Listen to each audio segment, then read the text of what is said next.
Liliane vit depuis 40 ans à Bouilly. Veuve, seule, dans une maison de 150 mètres carrés, elle a décidé de s'installer ici, dans ce foyer logement. Celui-ci est ouvert depuis le mois de mai. Je marche, mais je ne peux pas me déplacer seule. À trois, je trouve le moyen de tomber, alors c'est pas la peine. Et puis je n'oserais pas sortir à trois, il y a beaucoup trop de monde pour moi. Mounir Somaï est médecin. Il côtoie les personnes âgées. C'est lui qui a décidé d'investir seul 450 000 euros pour construire ce foyer logement. Il a tenu à ce que les loyers soient abordables pour des retraités avec des pensions parfois très faibles. Vous pouvez être dans un foyer logement F2, mais là c'est tout de suite 1200, 1300 euros par mois. Alors que là c'est des F1, F1 bis, mais à 550 euros par mois, ce qui est complètement gérable d'un point de vue financier par les personnes qui n'ont pas beaucoup de revenus. Un défi financier devenu possible grâce à des charges plus faibles et l'absence de personnel permanent.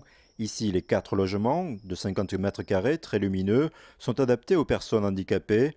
6 mois de collaboration avec un architecte ont été nécessaires pour affiner ce concept et proposer au final un étage.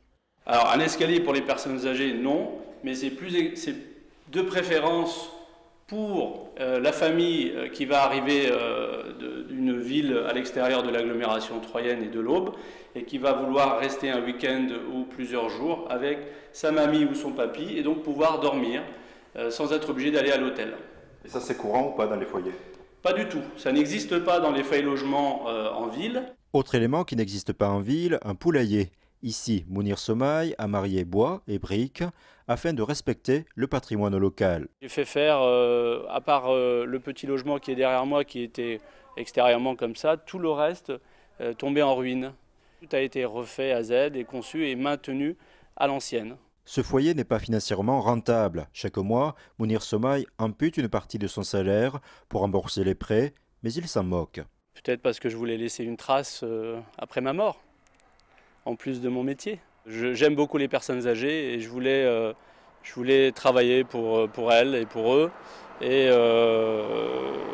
donner un exemple peut-être à suivre pour les investisseurs qui ont plus d'argent et qui pourraient faire œuvre utile. Faire une œuvre utile, tel est le rêve réalisé par ce médecin. Afin que son vœu soit totalement exaucé, il ne manque plus qu'à trouver 2 locataires pour les logements vacants.